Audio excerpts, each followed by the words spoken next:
жамандыктан тоскон канча sıfat. Ошол sıfattары бар адамдарды жакшы адамдар деп айтат. Сахабаларда ошол sıfattар бар эле. Бүгүн бизде Кыргызстанда соодагерлер барбы жокпу? Доктурлар барбы жокпу? Милиционерлер барбы жокпу? Бирок жакшы соодагерлер көппү, азбы? Жакшы доктурларчы? Жакшы балдарчы? Ошого бардыгыңар эле чемпион боло албайсыңар. Чемпион болуш үчүн бир адам болуш керек. Туурабы? Кээ бирде дүйнө жүзүнөн бир адам болот чемпион болуш үчүн. Бирок жакшы болуу үчүн бардыгыңар аракет жасасаңар, жакшы адам болсо болобу? Учурда ата энесине жакшы бала болсо, учурда мектепте үлгүлүү жакшы окуучу болсо, бардыгыңар болобу же ал дагы бир эле адам болобу? Класста 25 бала болсо, 25 адам окуса bir класста, 25'tin бардыгы кызыл диплом менен бүтүшү мүмкүнбү? Бирок бардыгы жакшы болушу мүмкүнбү? Жакшы болуу үчүн мисалы мектепте мугалимдердин айтканын жасап, ошол жатта дегенин жаттап, сабакта адеп менен отуруп, үй тапшырмаларын аткарып, анан мектепте алсыздарга жөлөк болуп жардам берип, аларды дагы сыздатып эмес. Үйгө ата энебизге мектептен алкыш баракчаларын алып келип, мугалимдердин рахматын алып келип, ата энени сүйүндүрсөк, жакшы окуучу болобуз. Сен кызыл диплом алба, бирок сен жакшы окуучу болосуң. Учурда ата энебиздин кызматын жасасак, мен сиздерден суроо берейин. Кызмат деген эмне? Ата энебизге кызмат кылуу дегенди силер кандай түшүнөсүңөр? Ким айтып берет? Ата энеге жардам берүү дейт. Дагы ким айтат? Ата энеге кызмат кылуу дегенди кандай түшүнөсүз? Ата энени сыйлоо, каяша айтпоо дейт. Туура. Дагы ким айтат? Жакшы адам болуу. Жок, ошол кандай? Сүрөттөп бергиле. Мисал менен айтып бергиле. Ата эненин акысын берүү дейт. Ата энеге сый көрсөтүү. Ата эненин айтканын угуу. Ата энени чын жүрөктөн сүйүп кызмат кылуу. Ким? Дагы? Ата энеге дуа кылуу. Ата энеге капа кылбаш керек. Эми ушунун баарын чогултуп бир сөз менен айтайынбы? Ата энеге кызмат кылыш керек деген мааниси ата эненин жүрөгүн кубандыруу дегени ошол кызмат.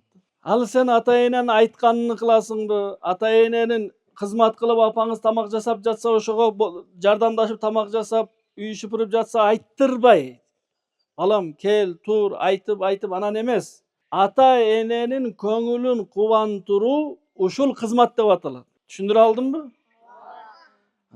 Күндө бизге кайталай бербесин. Азыр 12 жаштан чоңсуңар барыңар, туурабы? Араңарда 6 жашар, 7 жашар, 8 жашар, 10 жашар жок, туурабы?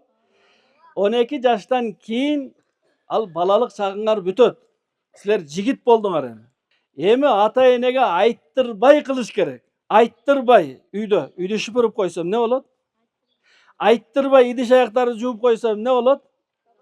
Апаңыз келип көрсө кубанабы? Кээде тамак жасап коюңуз. Колуңуздан келген тамакты эртең мененки жумуртка бышыруу ким колунан келбесин? Аракет кыл, бир күн күйгүзөсүң, бир күн анан бышырасың, үйрөнөсүң. Дүйнөдө эң мыкты ашпоз эркекпи же аялбы? Эркектер да. Дүйнөдө эң мыкты тигүүчү эркекпи, аялбы? Эркектер. Дүйнөдө эң мыкты дизайнерлер эркектерби, аялдарбы? Эркектер да. Ошого бул үй шыпырган, тамак жасаган, бул кыздардын эле иши деп таштап койбой, биз дагы үйдө мүмкүн кээ бир үйдө жалаң балдар бар. Апабыз бизге дайыма эле үй шыпырып, тамак жасап, баарын апабыз жасасынбы? 12 жашка чейин ата энебиз бизге кылганы кызматы. Мындай элестеткиле силердин ар бириңер. Ата энебиз бизге кандай жакшылык жасады? Кара, ар бириңердин мындайча тил менен айтканда, түшүнүктүүрөөк болсун үчүн айтып жатам. Бекер гостиницаңар бар. Туурабы, жата турган жериңер барбы? Ар бириңердин бекер рестораныңар бар. 3 маал тамак жейсиңер төлөбөй, туурабы? Ар бириңердин бекер кызматчыңар бар, туурабы? 12 жылдан бери кызмат кылып келип атат. Кээ бирлериңер 15 жашта болсо, 15 жаштан бери. Эң чоңуңар ким? Канча жашта? 16 жашта. Бул жигитке ата-энеси 16 жылдан бери кызмат кылып атат. Не биз ата-энебизге бул дүйнөгө келе электе бир шотуна М-банк менен бир 1 миллион 2 миллион сом жөнөтүп койдук беле? Bir досуңдан 10 жолу карыз сурасаң, 11-синде береби, бербейби? 1 жыл күндө сурасаң, береби? Дүйнөдө андай адам жок. Бирок 12 жылдан бери ата-энеңерден сурап келип атасыңар. Бере атабы? Не карызбы ата-энебиз? Жок. Силер да кантип сурайсыңар? Мага 200 сом керек деп. Сизде акчаңыз барбы, жокпу сурабайсыңар. Не дейсиңер? 200 сом бериңиз мага. Мага 500 сом бериңиз. Мага 1000 сом бериңиз. Не кыласың? Бут кийим алам, баш кийим алам. Как будто ата-эне бизге карыздай сурайбыз, бирок ошолор берет бизге. Туурабы? Тамак ашыбызды берип атабы? Кийимиңерди алып берип атабы? Маселе жокпу? Жатакана барыңарда? Эми айткылачы, бизге дүйнөдө ата-энеден башка ким бекер ушундай кызмат кылып берет? Үйдөн чык, бир жака баргының акчага. Бүт нерсе акчага. Бирок ата-энебиз бизди 12 жылдан бери, бул жигиттерди 15-16 жылдан бери ата-энебиз чын жүрөктөн милдет кылбайт анан. Эч кимдин ата-энеси жазбайт. Балама ушунча расход кылдым, анан чоңойгондо балам мына сага ушунча расход кылдык эле төлөп бер деп. Эч кимдин ата-энеси жазбайт. Чын жүрөктөн ар бир иштеп жүргөн атаны сурасаңыз, акча тапсаңыз не кыласыз десе, балдарыма иштетем дейт. Не атаңыз ошол акчасын бардыгына шоколад алып өзү жеп алабы? Же мороженое алып жеп алып туруп үйгө акчасы жок келеби? Жок. Өзүнө bir жылда 1 жолу кийим алса, силерде 1 жылда 4 жолу кийим алып берет. Туурабы? Кышында өзүнчө, жазында өзүнчө, мектепке дагы жаңы, күзүндө дагы силер модныйсиңер да, күзүндө силер осенний кийишиңер керек. Бул эскирип калган мода. Жаңы кийишиңер керек. Туурабы? Бирок атаңар былтыркы курткасын быйыл дагы кийип атабы?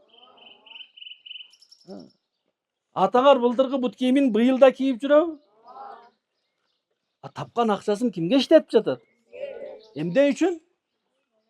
Жакшы көргөндүгүнөн. Эми ата-энебиз бизге ошончолук жакшылык кылса, дүйнөдө бир дагы адам кыла албайт мындай жакшылыкты бир адамга. Дос дагы кыла албайт, бир дагы кошуна кыла албайт, бир дагы бир тууган да кыла албайт, бир дагы берешен да кыла албайт. Толку ата-эне кыла алат. Ата-эне гана өзүнүн баласына 10 жыл болсо 10 жыл, 20 жыл болсо 20 жыл, 30 жыл болсо 30 жыл, өмүрүнүн акырына чейин балдарым деп бизге. Эми биз жакшылыкты билсек, жакшы адам болобуз. Жакшылыкты билбесек, анда биз жакшы адам боло албайбыз. Эмнеге адамдар, бүткүл дүйнөнүн адамдары, мусулман эмес, бүткүл дүйнө hayvandardın içinden, janubарлардын içinden bir janubарды adamın dostu, жақшы жануар деп тандап алышкан. Кайсыл жануарды?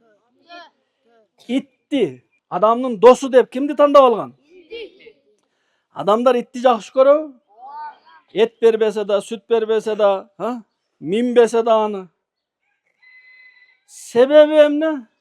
Ит жақшылыкты билет. Ит жақшылыкты билгени үчүн аны адамдар жақшы көрүп жатат. Туурабы?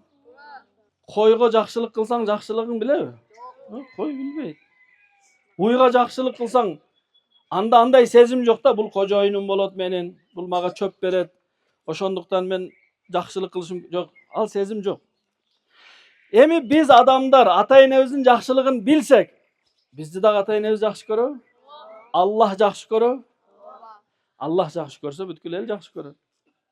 Ошондуктан ата-энеге кызмат кылуу дегени ата-эненин жүрөгүн кубандыруу. Мектепте жакшы окуп, алкыш алып келүү, көчөдө бирөөлөргө кызмат кылсаң, атаңа рахмат, жакшы тарбия берген, ким баласысың деп ата-энеңе алкыш берип, үйгө көрүп калса дагы балаң аябай мыкты экен деп, көчөдөн дагы ата-энеңерге алкыш алып келип, жакшы окуп, мыкты жигиттерден болуп, ата-энебиздин жакшылыгын билип, жакшылык менен кайтара турган болсок, айттырбай кызматын кылып кое турган болсок, Misалы kebirlerin atası үйгө келгенде жумуштан дарбазаны ачып коюш керек. Эми айттырбай эле дарбазаны ачып койсо, атасы келгенде кээ бирөөлөр дароо эле суу ичет, чай ичет же бир ошону айттырбай эле кылып койсо, ошонун аты кызмат.